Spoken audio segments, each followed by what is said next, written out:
Hey, here we are. Good morning. Good morning. There I am. Cameras everywhere. Nowhere to know where to look. How are you? Good morning. Happy Sunday to you all. Thank you for joining us as always. It's just gone 10 a.m. in UK and it never ceases to blow us away how you guys managed to get up and join us. So have a fantastic weekend. And I'll say that again at the end.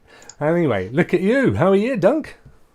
I am awesome as always. I'm glad to be here. We'll talk some Stadia, and it's been a reasonably good week for Stadia, if you look at the grand scheme of things. So we've got plenty to talk about, plus the rumour thing, which we're going to talk at the end, which I may be hinting at in the background here. Excellent, excellent. The week has been good for you?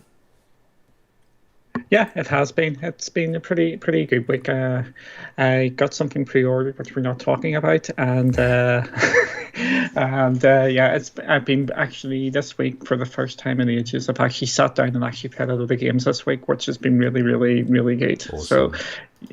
So it's been a good week. What about you, young Rokk? Yeah, I've had an interesting week. Wow, look at that for an incredibly long comment from Stadia. I mean, you have no idea why that's taken up the entire screen. You don't care in the podcast. I've had an interesting week. Let's put it that way. I'm very glad to see the back of it, my friend.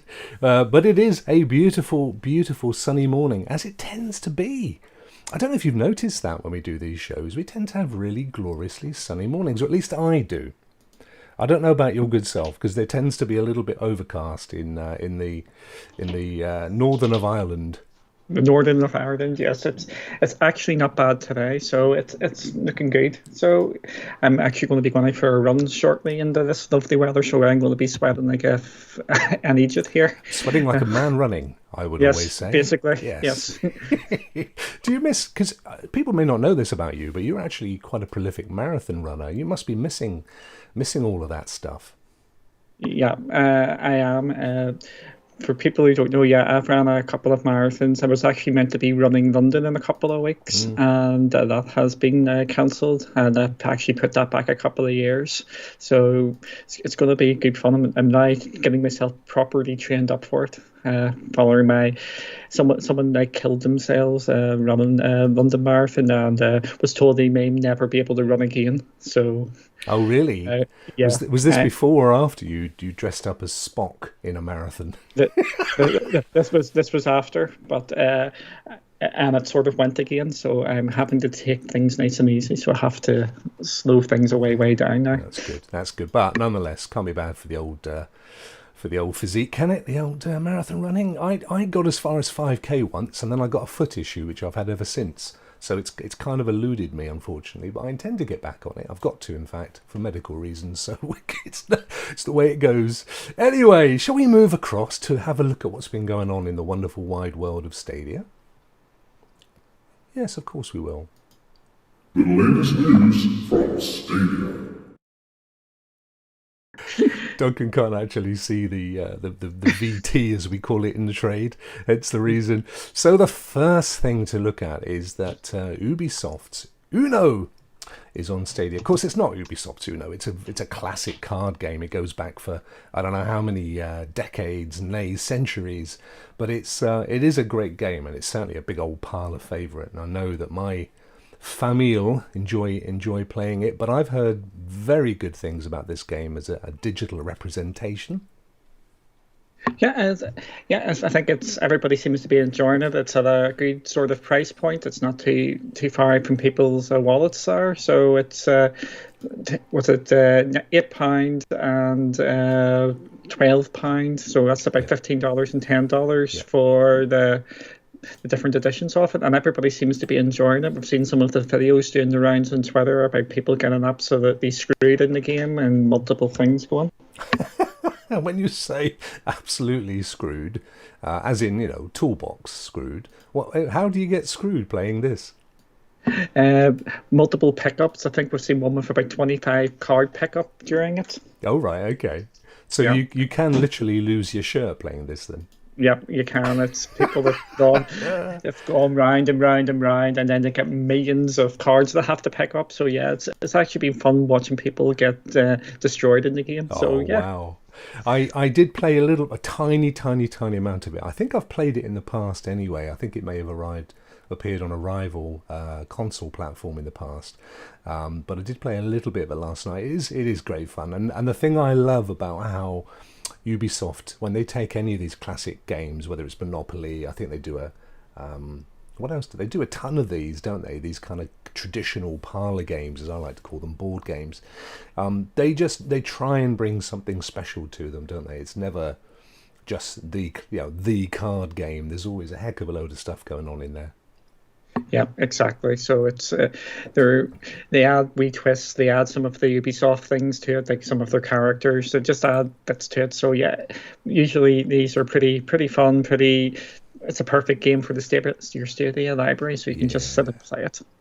Great stuff. Now we've also another game that's come this week is WWE. What does WWE stand for? 2K Battlegrounds. World Wrestling Entertainment. I have to remember it used to be WWF until the Wildlife Fund. Pandas ruined it. The Pandas ruined it, yes.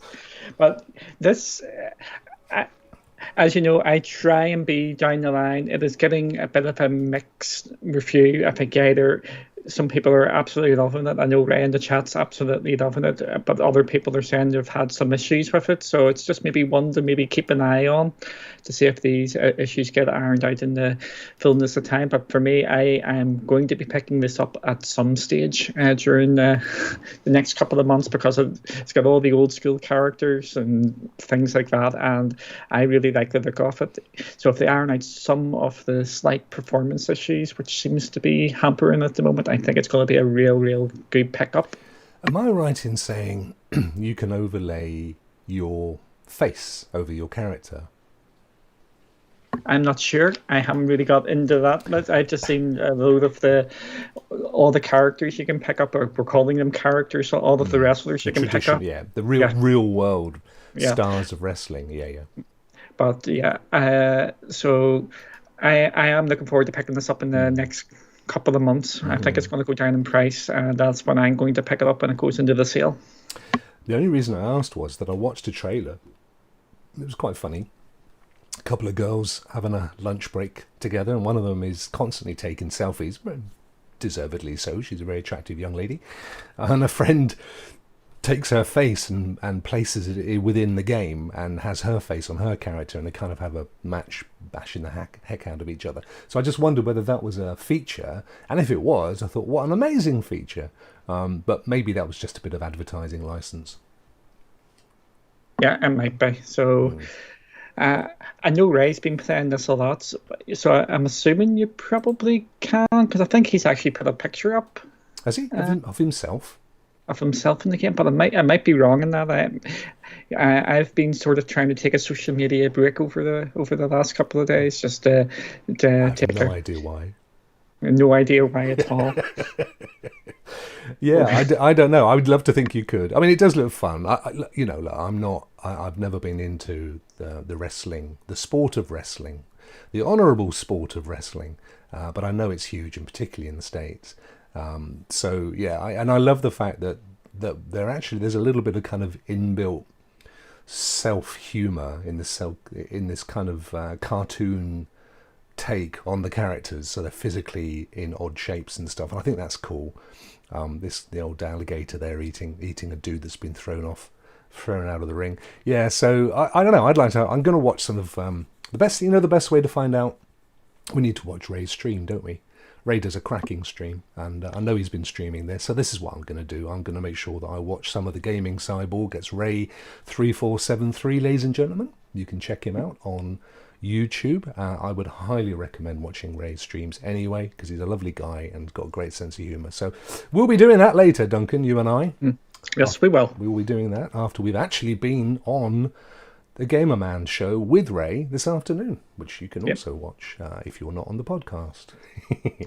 Right, next up on the old news, let's have a look. There was a big old Avengers patch. In fact, there was 1,000. Oh, we don't want to get ready to rumble any more than we already have done. Let's get rid of that one. Let's get rid of that. What's going on here? There we go. 1,000 fixes Wow, what the heck did they release? This is from Marvel Avengers, by the way, if you're listening on podcast. Yeah, to me, this isn't actually shocking sort of news. What happens in game development is you only have a certain number of testers, and they go and play the games, and they only go into certain spots. When actual more people go out and the game's actually released, you've got them, how many people bought the game, and they're going to find a load of different issues. So just because of the sample size is so much bigger, and people are just out there doing things what the designers would not have actually thought of, making exploits and doing this. So this 1,000 updates or 1,000 bug fixes is not actually that surprising to me, because this is a massive game. A lot of people have been saying, oh, why did they release such a broken game? You can go back. Most games have so many fixes when after the first release. So I wouldn't be reading too much into this, but it is actually good that it's actually been out now, and it's actually on Stadia now, and Stadia is getting its own bug fixes as well. What have we got for the Stadia own ones? We've got a couple as well. You can now delete your save file, so if someone else is playing your game, you can go in and delete theirs, and you can start again if you've got a family, because there's no family share on Stadia yet. Right. Yet. So so you've got that. You can also add a backup save, and they've also fixed the high resolution display mode, so maybe is playing a wee bit better. Okay. And so that's basically if you play on high res, because you were having a load of issues with this, weren't you, initially? When you were trying to play it on high res, this to me looks like they've identified the issue, Duncan, that you were having when you first started to play the game. Yeah, I think we've discussed this before. It looks like there was maybe an issue with the actual deluxe edition of the game, where it was maybe out from step or something, because there was I actually had to stop playing Avengers for a bit on Stadia, because it was just so there was just so many issues with it. It was just bouncing all over the show. There was 1,000 apparently. 1,000 yeah, but this is good that they've actually identified it and that it's now fixed. I did actually have a quick go on it yesterday, and it was playing a lot better than it was before. And again, there's a Stadia only one here, which I think a lot of people actually forget about when they're actually thinking about Stadia. Stadia is actually on multiple devices, so they have to take into account. And for this update and the bug fixes on Stadia here, they've actually improved the mouse and keyboard support. I think a lot of people forget about there's mouse and keyboard in this, because a lot of people are just playing up through the Chromecast Ultra, and they forget that every single game on Stadia needs mouse and keyboard support, and it needs controller support. So there's been some improvements there as well.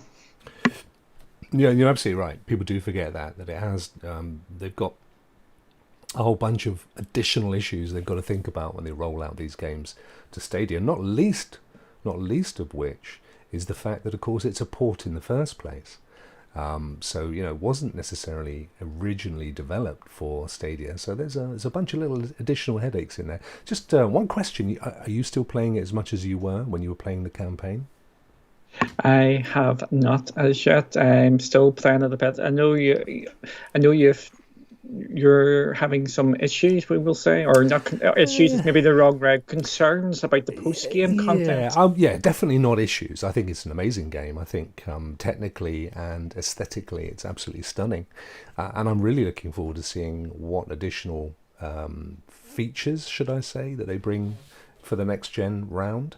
No, for me it's more about my personal taste in games, and that's not necessarily a bearing on this particular title. I just like a game. For example, I'm playing a game at the moment on PS Now, funnily enough, called Observation, which I did start to play a little while ago, and I didn't get very far into it, but I persevered, and I'm loving it.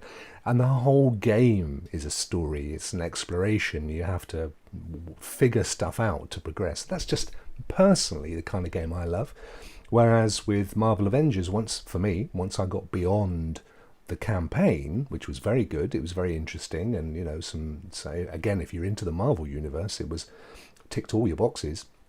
Once I got beyond that, though, I just found it to be pretty much here's a mission, go in, do the same stuff that you've pretty much done in the 10 other versions of this mission, get something at the end of it which, you know, may or may not have an impact on the future game that you want to play. So that doesn't tick my boxes. That's all. It's nothing wrong with the game, and I certainly wouldn't want to put anybody off buying this game if that's the kind of game that you like. Yeah, I have enjoyed the game, and we've actually done a Rokk review on it a couple of weeks ago. So it is a good game, and it is going to be constantly updated. We're going to be coming up to the first big update to it, where we're going to get a couple of new characters and a new storyline. So that's when people might actually go back into it again. So it's definitely worth keeping an eye on going forward, because this game is just going to grow and grow and grow. Yeah. Now, in terms of growing and growing and growing, this is a little bit of an unscheduled piece of news. Breaking over the weekend, I'd like to say, but you popped an article up on Cloudy this morning, which is quite exciting. Rogue Company, which is getting a lot of very good press, is possibly coming to Stadia. Expand upon this, young Duncan. Young Duncans, indeed. We are Rogue Company, one of the vice presidents of High-Res Games, who actually make Rogue Company, has came out and said, basically, I'm just getting the name up here, Trevor Williams went on to a show with, I think we have to give the interviewer the full props here, Octane Pro TV, about Rogue Company coming to next generation consoles. Okay, I'm going to preface this by saying this is not meaning Stadia is a next generation console, because if we actually expand on the full interview, he also brings in Switch into this as well. Okay. Would you count Switch as a next generation console? I wouldn't. So I'm just going to talk about the Rogue Company coming to Stadia. Basically, he said it doesn't matter what hardware on, whether you're on a Chromebook playing through Stadia or through the NVIDIA GPU in the cloud. They are just saying they want Rogue Company to be everywhere, and you can play everywhere with cross-platform and cross-progression and everything, all the crosswords, which is really, really good for Stadia. Yeah. So he name-dropped Stadia and name-dropped playing through your Chromebook. So it is looking very likely that it is going to be coming to Stadia, because Stadia was the first place he mentioned. So you wouldn't randomly just drop Stadia into this sort of conversation if it wasn't coming to Stadia, in my opinion. Also, on top of this, I think it's going to be a free-to-play game. Rephrase that, I'm ahead of myself there. I think this is going to be a pro game because it is going to be a free-to-play game. Right, okay. And as we know with some of the free-to-play games, because technically Bomberman's a free-to-play game, and also Destiny 2, you actually have to have a membership to get access to that, a pro membership. And you also... they seem to be locking away the pro games, or rocking free-to-play games behind pro. On top of this as well, if you want to access Rogue Company today, you can. If you just go to the website, you can actually get a beta key. Even though you have to pay for it on the different stores, you can actually get the beta key free on their website. So you can play Rogue Company today on all the platforms. And it is on GeForce now. So if you want to play it on a cloud platform, you can get the key for the Epic Store, and you can actually play it on GeForce now today as well for free. Wow. Well, it would be a massive... coup. Well, not a coup, because it would probably coming to us as one of the last platforms, but it would certainly be a massive fillip for us to get it on our platform. And I know, for example, Chase absolutely adores this game and has streamed it several times, and he also mentioned on his show yesterday morning that this is possibly, with a big P, coming to Stadia. But I think the caveat is you're more than optimistic on this, aren't you? Yeah, it's just the way they're talking there. So, it's we could go on to a big rant here as Anders says in the chat here, you can pick up the Founders Pack for $25 or £25, even though the game will be free to play. You actually can go to the high res. If you go to roguecompany.com, it says click here to get the beta key, and you actually get the full copy of Rogue Company, and you don't have to pay for it. And you can link it to every single account, and you can get keys for every single account going, including Xbox, PlayStation, Switch, and Epic.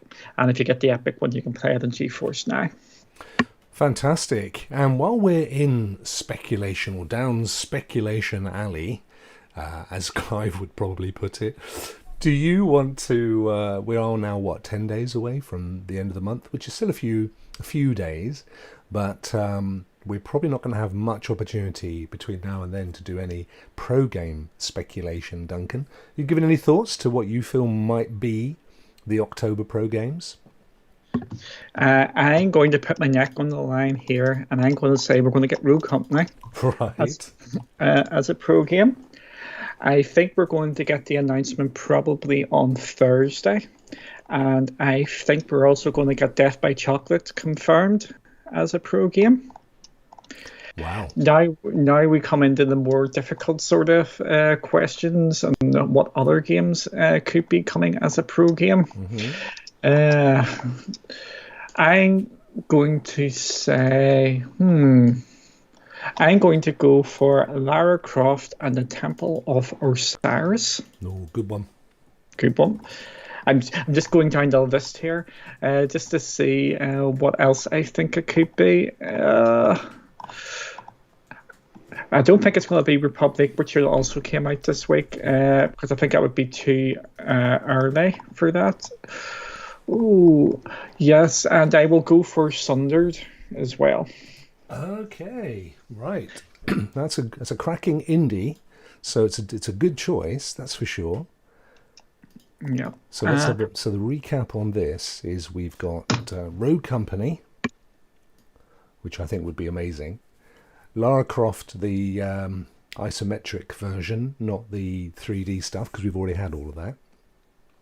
And Death by Chocolate, otherwise known as... Death by Daylight. Indeed. But I do think they should rename it, though. Yeah. I think we're going to get it as a stealth drop,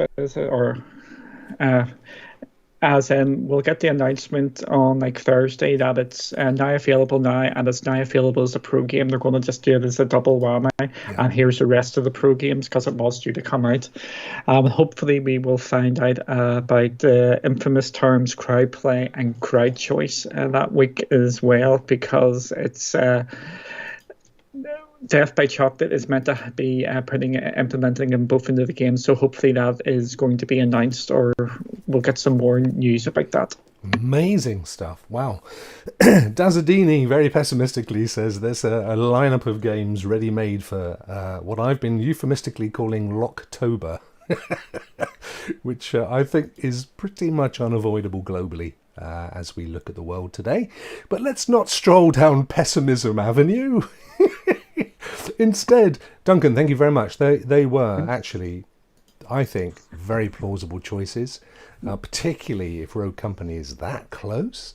I mean, by definition, you're suggesting that it's been in the can for a while, and they've managed to keep a lid on it, which I think is amazing, really.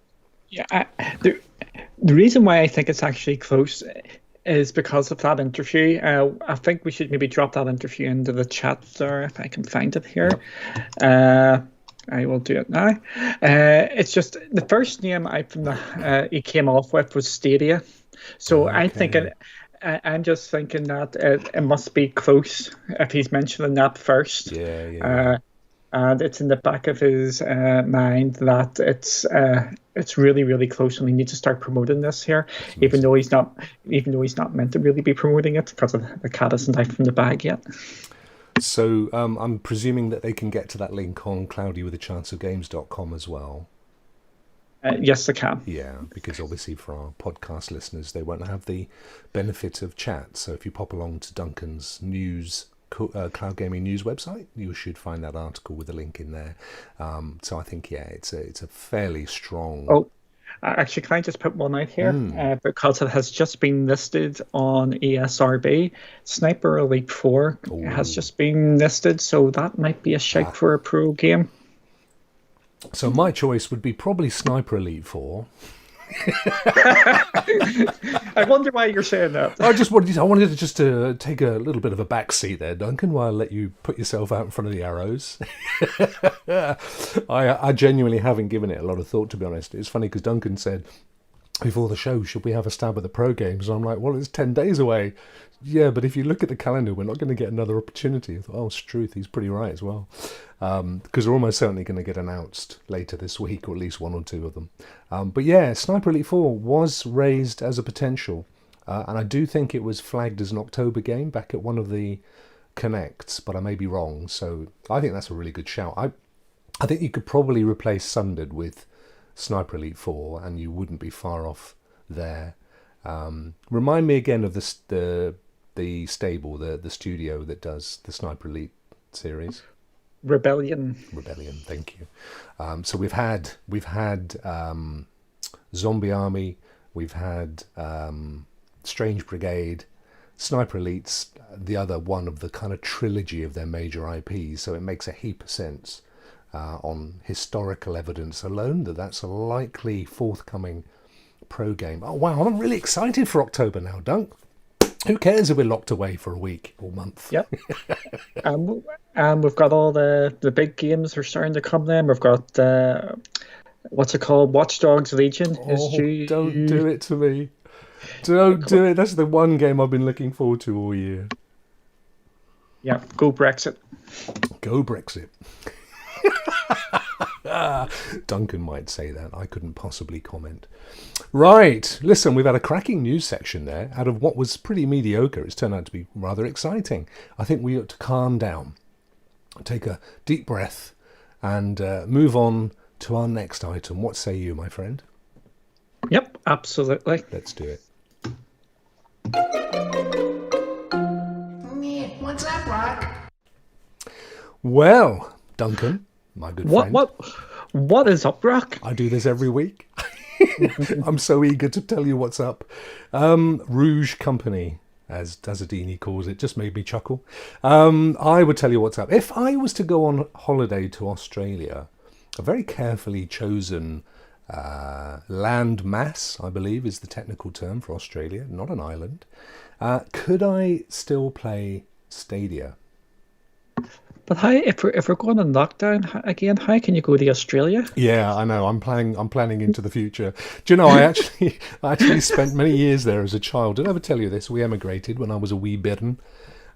So Australia is actually like a second home to me, and I'd dearly love to go back. So yeah, that's a definite. It's definitely on the list, mate. It's on the old bucket list to go back. So let's assume this is post-COVID. You know, it's off into the future, 2037. And I've managed to amass some shekels and some sun cream, and I've got some decent glary shorts, and I'm off. So at that point in the very distant future, will I be able to play? No, listen, we've got to bring it back. We can't technically say in the future, because in the future we'll be able to play it anywhere. All right? Yeah. If COVID didn't exist, so I was going on holiday to Australia next week, mate, can I play Stadia? No. Right. Let's get there. Let's do this. No, not at this moment in time. You cannot play it in Australia because Australia is not a supported country. Please be right. Yes. However, it's really, really complicated, all this sort of stuff, because when you actually get down to the nitty-gritty, some countries you can, even though they're not supported, but Australia you can rule out straight away. It's not. I just surprised you with that, didn't I? You did. I had a little face there. Did you see my little puppy face? Yes. Because of the EU, we're going political again here, aren't we? Because of the EU, if you buy a game in the EU, you can actually play it in any country which is part of the EU, even though they're not part of Stadia. So if you buy... you're going to have to help me here because my head is like a sieve. So the 14 territories, is this what you're thinking? The 14 territories, but we need an EU country October, which is... No wonder... D chocolate. I don't know them all, mate. If you're in the EU and you're not part of one of the supported countries, if you go on holiday to one of them places, yes, you will be able to play your Stadia games there because of the EU agreements. But if you live in one of them countries, no, you cannot buy Stadia there. But for Australia, that's an easy one. No, you won't be able to. No. But if you go holiday around Europe, you will be, because of the technicalities there, Yeah. that's kind of a geopolitical thing. But you're right, though. Yeah. I mean, technically, I'm right in saying that there are currently 14 designated territories where Stadia is available. We don't really know why or what the choice was, but we know that that is the case. Australia is not one of them. But, quelle surprise, not that far down the road from today, we believe they're going to be expanded. Do we know if Australia is going to be one of those territories? not at the moment. I don't believe I'm going. Here we go. You know, it's. I didn't mean to pick on Australia, by the way. I just, it was a nice word. Yes. If I'm a betting man, I don't think Australia is going to be in the next batch. I think the next batch is going to be a lot of the emerging markets like India, Brazil. I think there's a lot of issues in Australia because of the size of the country and the amount of data centers they would have to get. It's more geographic rather than money and the amount of players there. It's just the UK is a perfect place for Stadia to launch because there's a lot of people in a small sort of spot, and that's why I think a lot of these countries were chosen, bar the US, which I think you can understand why the US was chosen. Yes. But I think it's going to be more condensed sort of countries where they can get a lot more people for more bang for their buck sort of thing. Yeah, I don't suppose, it's interesting, isn't it? Because I was looking at as a lot of us were in the week, looking at the pre-order status for the Sony PlayStation 5, and I was quite surprised to see, because they're doing a kind of two-tier rollout, aren't they? They're doing the 12th, the glorious 12th as it's known if you're into grouse hunting for some bizarre reason, whereby you can pick it up in places like America for obvious reasons, I think Japan, but Australia was in the shortlist for the 12th and Britain wasn't. What's going on? We've just left the EU.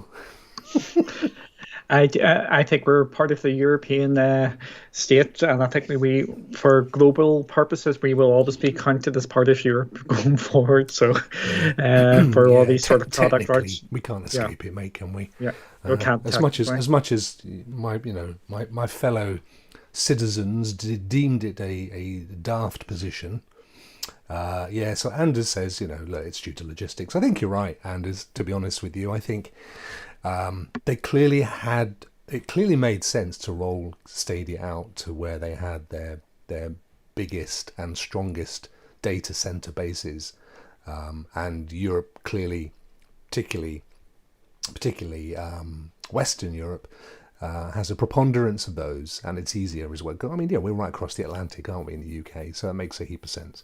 Whereas Australia, as you rightly said, Duncan, it is, interestingly enough, as a country, it is it is at the forefront of a lot of software development and a lot of technologies.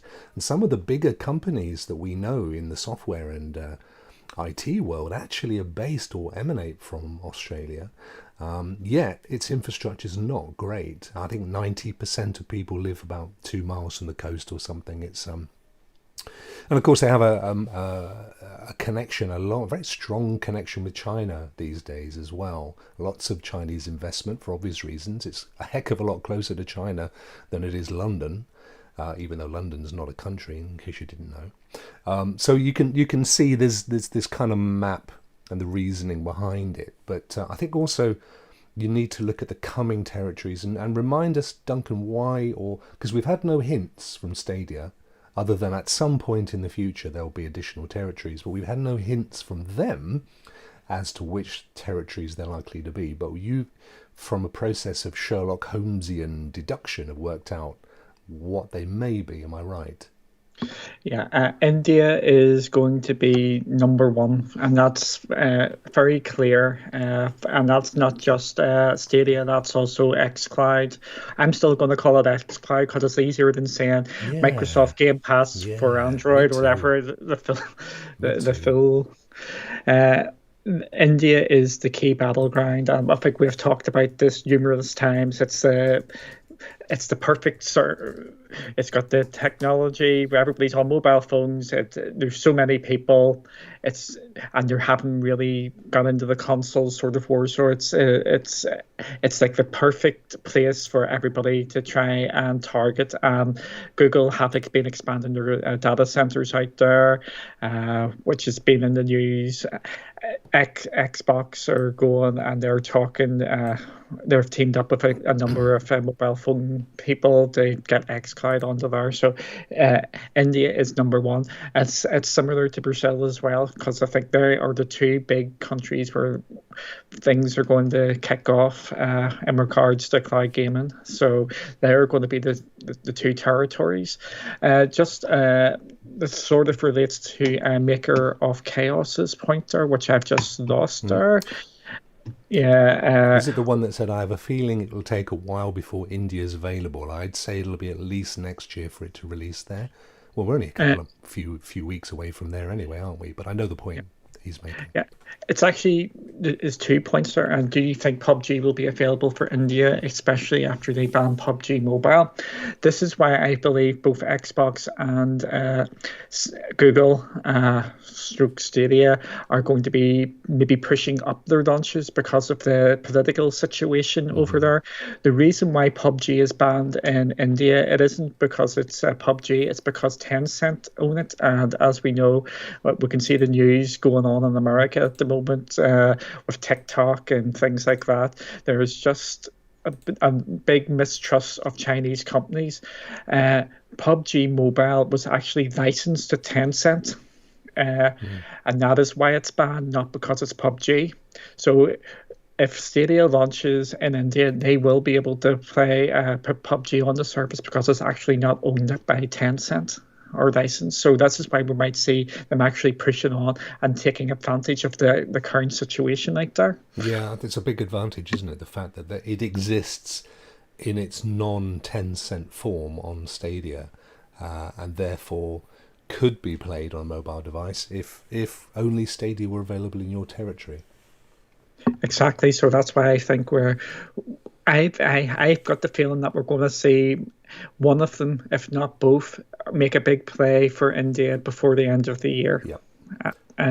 Just to get this out and take advantage of the current political climate. Well, don't we know that is definitely the case with Microsoft, because they've already pre-announced their next raft of territories, which I think includes Australia, by the way. I have it in the back of my head. So, they're kind of already making land grabs in that respect. I can see you researching this as we speak, and you're a good lad for doing it. This is why we have you on the show, my friend. Chat, once again, thank you very much for joining us. I just so that you know, I don't tend to call out people, particularly in chat on this show, because predominantly it is a podcast, which means that a lot of people that are listening don't particularly care. But it is lovely to see you, and I do like to bring up your comments, so thank you very much. I actually can't see the new territories, but I think we will be getting more. I'm just trying to read this here. No, I can't. Yeah, but I mean, like Maker of Chaos, I know, definitely India. Almost certainly, well, South Korea already is there. I'm fairly certain it's in Japan already. I think that was one of the early rollouts. I've just got a feeling that it's coming to Australia. There's apparently 10 very big data centers in Australia, but they're all congregating roughly around the same area.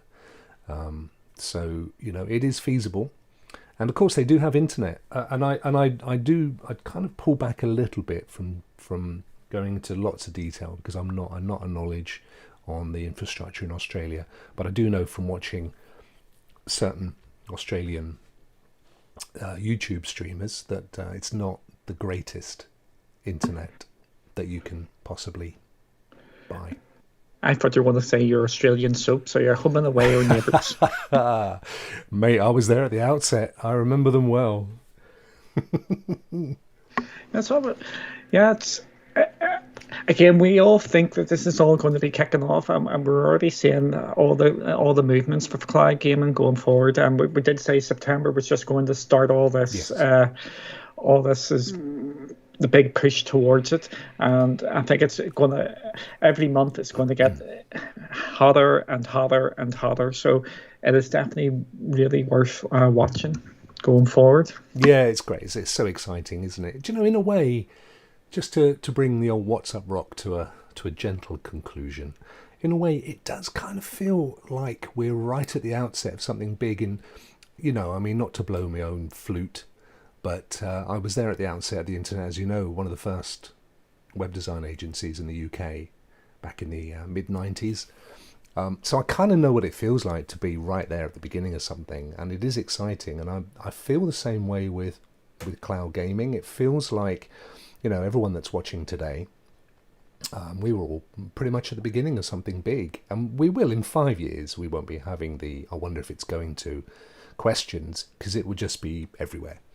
I'm absolutely convinced of that. I think there's no way back now, whether you like it or don't like it, and some are trying to be King Canute and keep the old waves from hitting the shore. Go, Doug. Yep. I'm just going to add into this, and I think I've got carried away with the PlayStation hype. I'm still getting my PlayStation. I'm definitely getting that, and I'm not going to say if you got a PlayStation or not ordered. I'll leave that discussion for yourself. I think we've already seen the positives of Stadia with the PlayStation, not the launch or the pre-order situation. It's about the game sizes. The game sizes have just launched or just been revealed, and Spider-Man and I think it was Demon's Souls as well. Mm-hmm. Or there's a couple of the games are over 100 gigabyte. Yeah. That's 10. That's 10. Let's get this correct. So that's 5 on a Series S.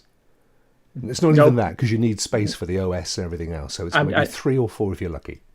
And remember that the PlayStation 5 is still not a full terabyte either. No. So you're going to get 8 of those full games. 8 if you're lucky. But as you know, I try and be balanced. PlayStation have the games. Stadia. Yes. To sell the system, yes, Stadia is still trying to get the games onto the system. Like I said, I'm trying to be balanced here when I talk about things. But this is the chicken and the egg sort of thing. But Stadia has a opportunity. We will say that there's no hard disk space to worry about, but they still need to try and get more of these games onto the platform. So they're in a interesting spot at this moment in time. Yeah, and you know, and I had a little exchange earlier today on a comment on one of my YouTube videos, and someone said pretty much that, and I said, yeah, but you know, it's less than a year. Come on. I mean, if you sit back and with kind of neutral eyes and look at what Stadia's achieved in 12 months, which I know you feel the same way about. It's absolutely stunning, really. And we do have exclusives on the platform, and we are slated to receive the big AAAs as well, that are all coming out over the next couple of months. So it's not that it isn't having those games, it's just that it's early days, and they've got a natural development cycle that has to be gone through, and we will get them. So I agree with you, but the point you're making, which is still a valid one, is that we don't have to worry about how big a game is. We don't have to worry about how big a patch is. We don't have to worry about data, you know, how long it's going to take to download an update. So, you know, there are key benefits to cloud gaming, full stop. And you know, just to go back on a point you made earlier about the PlayStation 5, you know, I have, as you know, Stadia is by far my favourite of the cloud gaming platforms for various reasons, and you know, all of those reasons are out there. You can watch it on any of my previous videos to see what I think. But equally, I'm invested in cloud gaming as a platform, and I've invested in all of them. I have them all. I still come back to Stadia more than most, and my most recent acquisition was PlayStation Now, which I think is really good value. You're dipping into the benefit of their decades of building games and a half-decent library, and it works a lot better than it did a year ago. And the point being that in a year's time, as you know, or maybe two, but as many of us have predicted, we will all be playing cloud-based games. It's just the way the market's going. So you can't sit there like King Canute and shout at the tide and hope that it's going to go back. It's already started. It's already here. We're at the forefront of something amazing, and the benefit of having competitors is that everybody benefits as a consumer. We all benefit. We'll all have the best prices, the best quality games, the best quality downloads. The technology will be shared and expanded upon. So absolutely, as far as I'm concerned, Stadia right now is the best there is. Technologically, it's out there by a million miles. And they're building some amazing games into their ongoing library. And even the crowd behind me are agreeing, as you can no doubt hear. So there we go. Anyway, look, you know what? That's another What's Up Rock. There's 2 What's Up Rocks for one there, folks. I mean, you should feel so lucky. Let's crack on to our next exciting bit.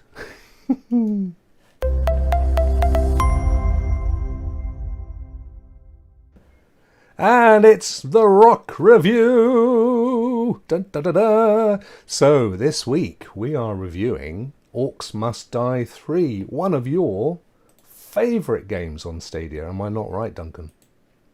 Yes, I have really enjoyed playing Orcs Must Die. Me and Kelly completed it in co-op mode. Really, really good fun. It's probably the best Stadia exclusive at this moment in time, or semi-exclusive. Like, should maybe mention this in the news. We've got a semi-Stadia exclusive coming out next week in Serious Sam 4. But at this moment in time, this is the best Stadia exclusive when we're actually recording this. In my view, I agree, and I love the fact that when you fire the game up, for a second or maybe two, it says Stadia Games and Entertainment, and I think that's probably the only game on the platform that currently has that little slide at the outset, isn't it? Yeah, and I think it's going to be the only one for the time being, maybe until Outcasters comes out. Yes, Outcasters. Well, that's for a future Rokk review. I think we're all really excited about that one. So let's just quickly remind folks what the old Rokk reviews are all about. So basically, this is a review of a game in a way that nobody else reviews a game, and that is taken from the perspective of casual gamers, busy people, and those that may be new to Stadia. Now, I take the review avatar of a pro subscriber, somebody that's paid their $10 a month, or $8.99 UK, and I'm assuming it's about similar €10, is it? I don't know, I must look into that. And Duncan takes the role of the free subscriber, which has this week, Duncan, I think it's this week, or maybe it was a week before, become a heck of a lot easier, hasn't it? Because you no longer have to whack your card down in order to sample the wares. Yep, exactly. You no longer have to do that. You can just jump straight in and play it, so you can. So that is really, really good. You don't have to sign up for your pro membership, so you can actually delay it until there's games on the service you want to actually download and play. So that is something to keep an eye on. That's a big old step in the right direction. I was really excited to see that that's the case. So any road up, our review title for this week is, as we've already said, Orcs Must Die 3. Now, you've played a heck of a lot of this, and I know you love it. You've just said that. I have got to be honest, I've only played pretty much about as far as we're seeing in the video here, which wasn't very far into the game. No reason. I thought what I played was excellent. I just, you know what? An embarrassment of riches, so much to play on this platform. It's just kind of taken a bit of a back seat. But let's run through. So we cover five aspects for each game as part of this casual gamers review. The first is how quickly can we get into the game, i.e. is it a fast loader? Second is, can we pick up from where we left off? Because that's really important. You know, you live in an incredibly busy life. You've got that half an hour time slot with the kids. The kids have just gone to bed. Your partner's going to be coming down any second, and we're going to want to catch up on the day's events. You've got 30 minutes. How quick can I get back to where I was before and move on? How easy is it to play? Do I have to spend a massive amount of time trying to understand the game? Is it rewarding? Will I get a sense of reward from playing this? Is it value for money? And then, of course, the final thing, which is what you and I think in terms of our scores. So let's start with how quickly does it load? How quickly can we get into this game, Dunk? It's pretty quick. It's what I would just call the standard sort of time getting into the game. It's not ridiculously fast. It's not slow. You've got your SSDs. You jump straight in. There's a couple of different menus you have to go into to actually choose what level you want to do, or what do you want, what section do you want to do. Do you want to do co-op and things like that? So for me, it's the bog standard for the Item 5 for that. There's a bit of horsing about you have to do to get into where you want to actually play. But it's pretty quick getting into the game. Yeah, so you gave it 3. I gave it 3 as well. I had the same thing. It was interesting because playing it again last night, I'd forgotten there's almost there's a kind of delay loading the game up, and you don't really understand why. It's just lots of waiting with nothing going on the screen. Once you get to the game, you're in pretty quick, but it's the bit between firing it up and getting to it that just could be a little bit faster. So I think we've both given that one a 3. Can we pick up from where we left off? Sort of.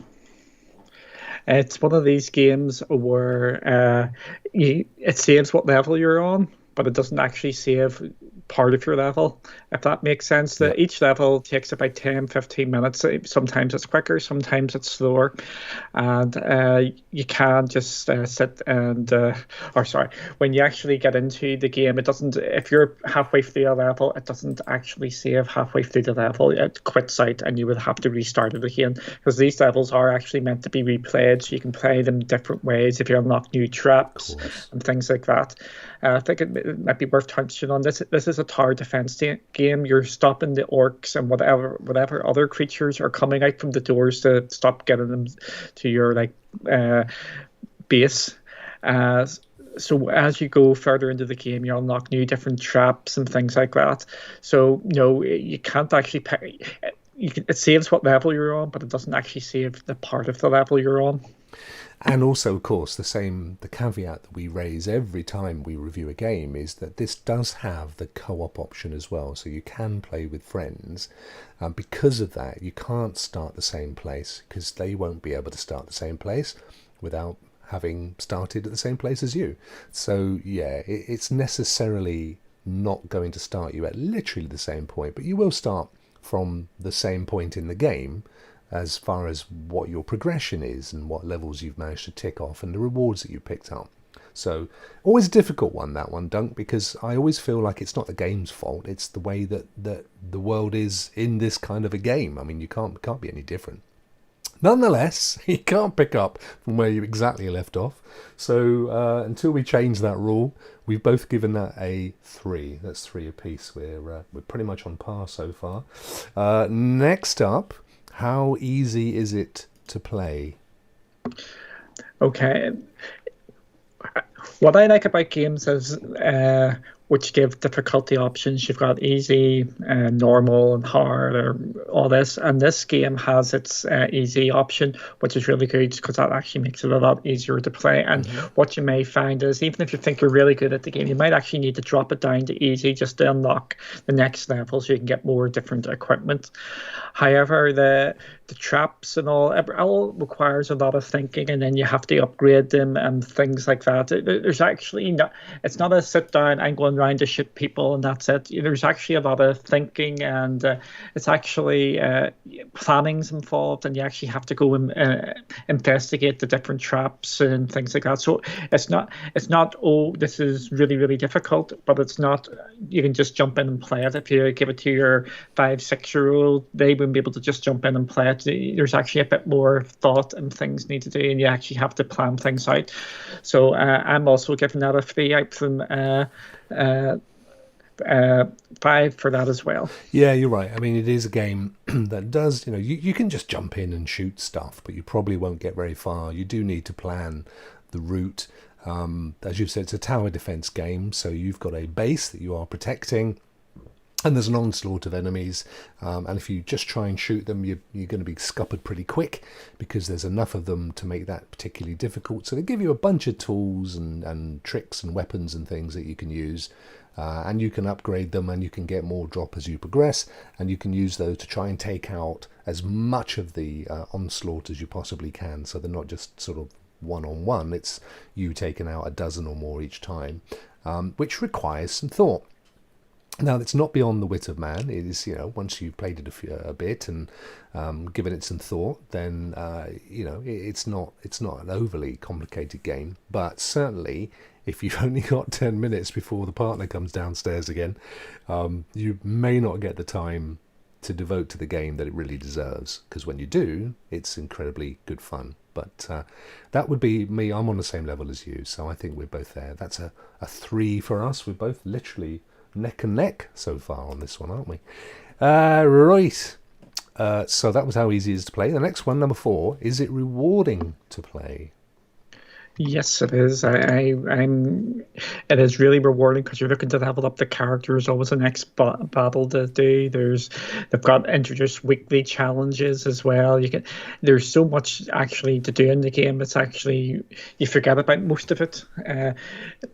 What I really liked about it is upgrading your different equipment. You get the different traps, actually adds in more variety, and it actually gets you to think to maybe play it in a different way. And when you think things are nice and easy, you're just going to lay down the same traps. For me, it was always the fire traps.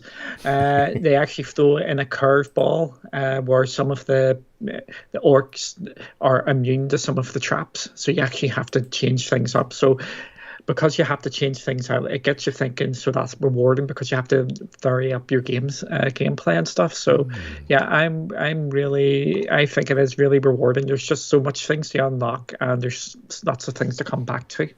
Yeah, you do get a huge sense of achievement as well, I think, from getting rid of those hordes and seeing a carefully planned trap come to fruition.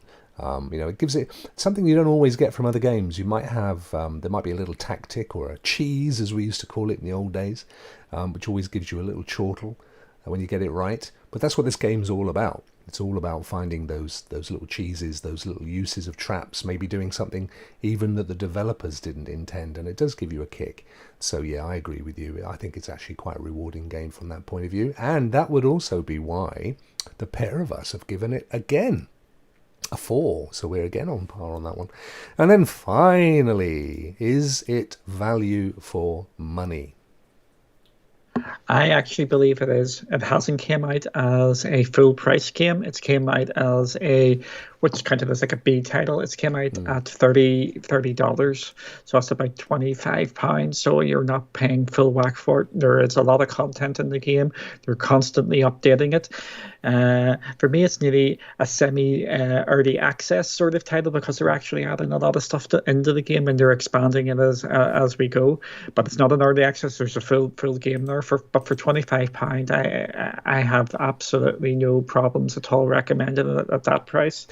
Because it is a Stadia exclusive or semi-exclusive game, and it does actually showcase Stadia, especially when you get into the big. I'm not sure if you actually got into these, Rokk, the big boss battles, where the big massive maps, brilliant fun.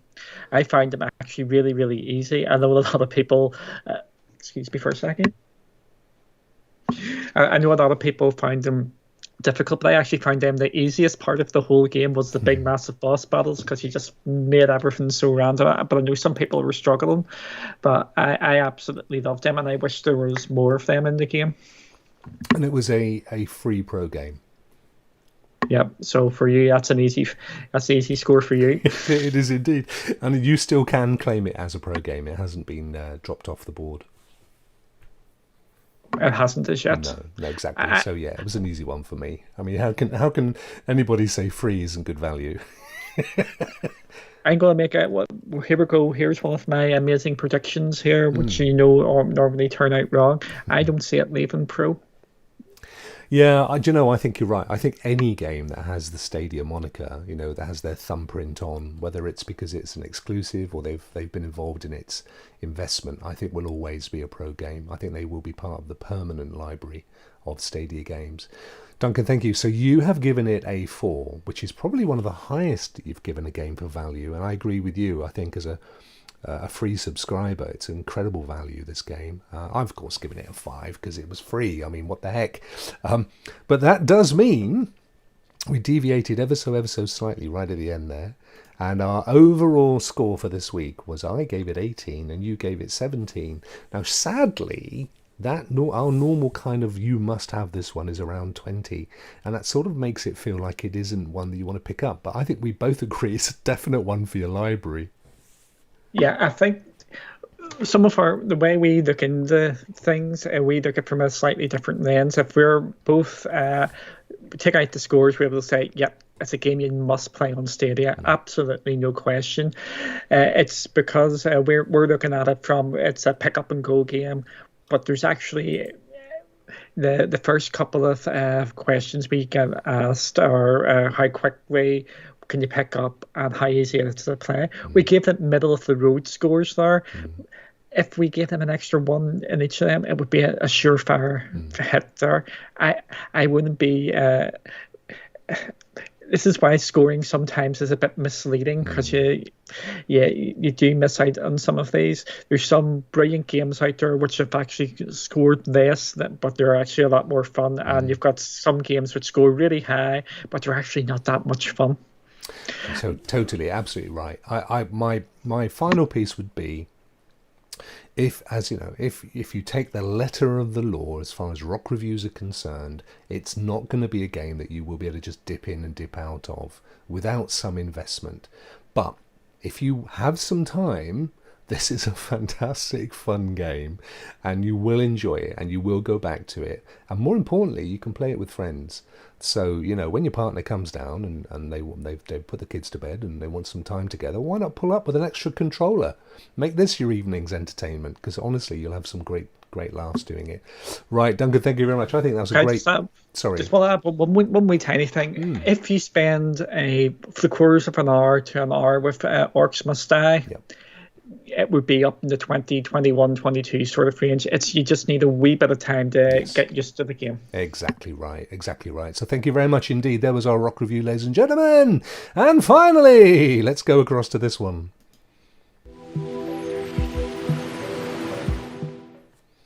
Okay, Ask Cloudy. We had a little Twitter tet this week, didn't we? And we were asked the question, should I buy Assassin's Creed Odyssey, which is on a special price deal at the moment, with Assassin's Creed Valhalla coming to Stadia soon? And I said, let's move that to Ask Cloudy, because that's a great question. Yeah, I would say absolutely yes, especially because it's on sale at the moment. If you're going to get Assassin's Creed Odyssey, get the full version of the game. I hate saying that sort of thing. It's like the ultimate edition, so you get absolutely all the content, and that will keep you going for the next 6 months.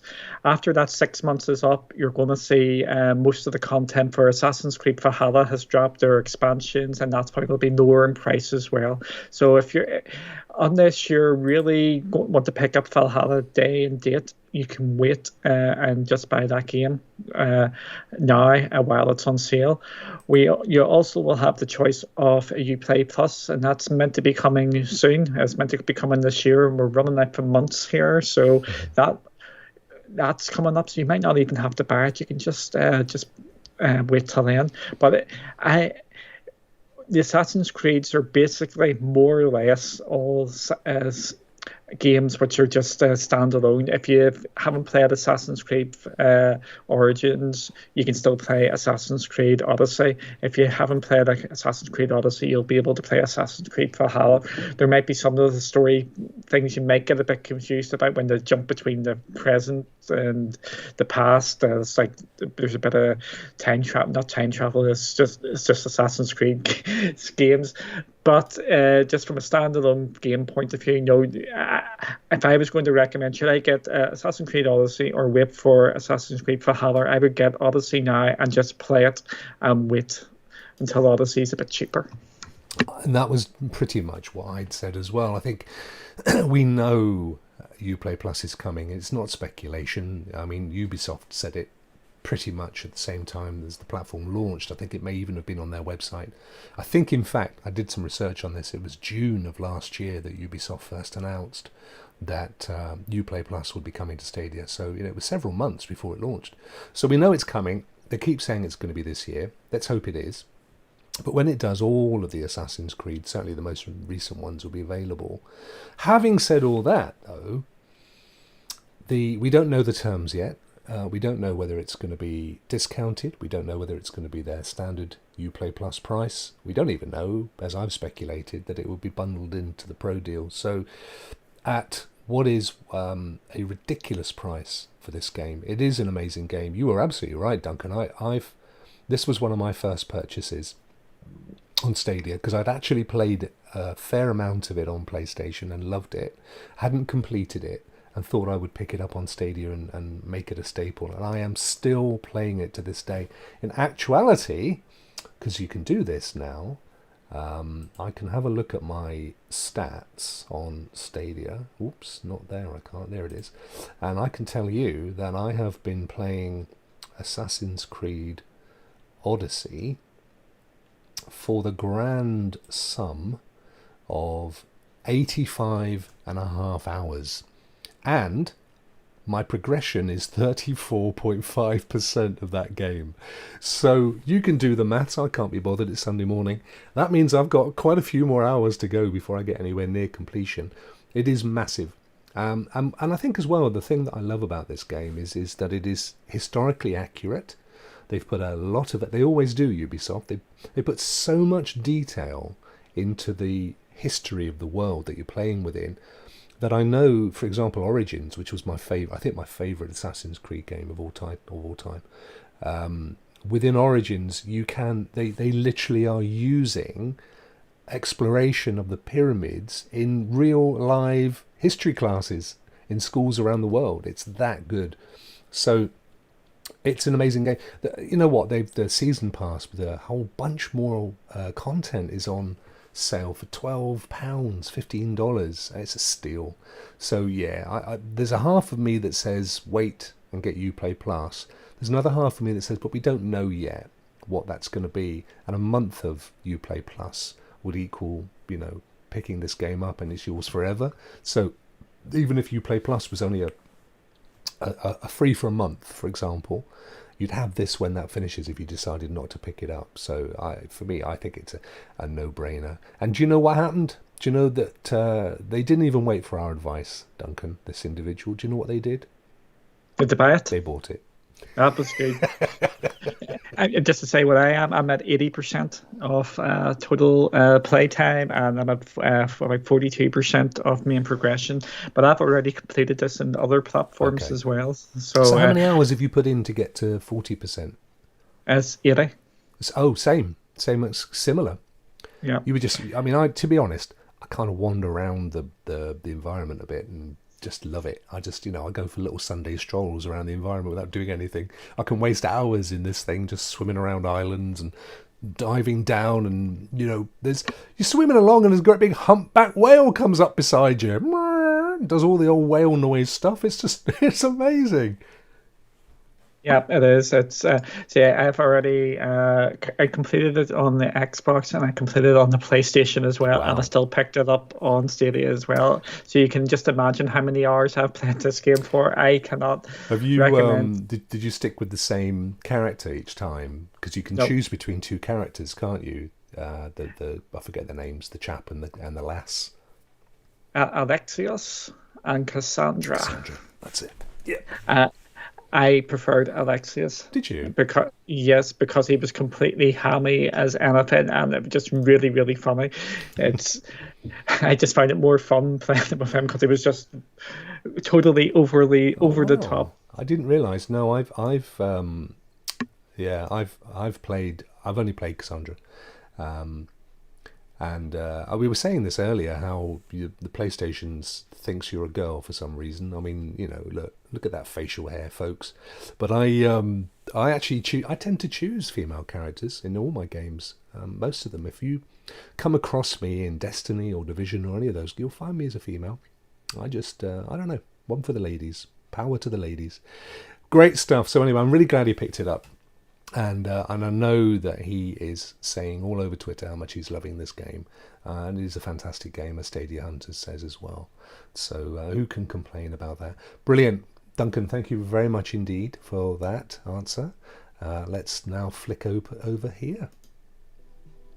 So, folks, thank you for joining us. Thank you for joining us, as I said at the outset of the show, and thank you for joining us, as I say, at the end of the show. It's been a little bit longer today. We've had so much to cover. We've got some, even managed to sneak in some very solid observations, which I'm sure you've all enjoyed. Duncan, where can people find you should they seek you? You can check me out at Cloudy with Games and One to Escape on Twitter. Both of them are the Twitter accounts there, and the Cloudy with a Chance of Games website. And I keep meaning to put this on, but you obviously are also on YouTube, and you'll do. What's the next outing that you have on there? I actually do not know at this moment in time. So I might be putting up something today. I'm thinking of putting up a news update today, and I'm thinking about something else, but I'm debating with how it will go down. So I'm just saying nothing like that. People that you know that Cloudy with a Chance of Games has an amazing team that work with Duncan. And they all have, it's a very democratic setup, and they've all actually got access to your YouTube as well as actually even to your Stadia account, so they can play all your games, and they can, if they want to, they can launch their own show at any point as well, can't they? So I know one of the reasons you're never quite sure is because they surprise us with their own stuff, pop up and go, I'm going to do a quick playthrough of this game. So, okay, crack on. That's great. Exactly. We've got our Cloudy with a Chance of Games on Stadia. If you want to friend request that, work away. You never know who you're going to end up on that one, because we've got it's open for the whole time. Yeah, so that's true. That's very good. Thank you very much indeed, as always, my friend. It's an absolute pleasure having you on the show each week. For me, obviously, you're on my channel. If you're watching us now, thank you for that. And as you may or may not know, there is this show on Sunday mornings. There's Rock Around the Clock on Wednesdays, where Duncan joins us with Raf. And we're talking at the moment about ways to develop that show, which I think are going to be really exciting. So watch out for that in the coming weeks. Friday nights we have Rockstars at Night. I sadly wasn't able to join the chaps this week, but I did watch, and they had some great PUBG moments as always. And then of course off channel I do the next generation. I've got next generations in my head. Generation X, the Retro Gaming Club show with Clive Illenden, Lord Kensal. Clive is an amazing guy, one of my dear friends, and we talk about stuff that we shared in our youth, because we're both the same age, and we bring it up to date with all gaming news and stuff as well, which is cool. So, and of course impromptu stuff from time to time, which I've just done a couple of recently, so look out for those.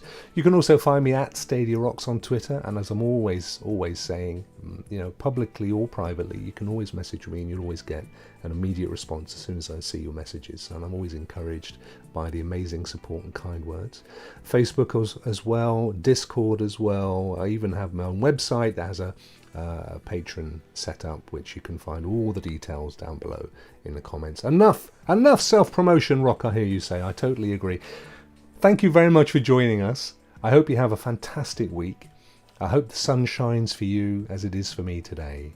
And just finally, thank you all very much for your very kind words this week as well. They've meant a huge amount to me and my family. So love you all, mean that. And look forward to catching up in the week. And Duncan, seeing you again, my friend, in this very spot at this very time next Sunday.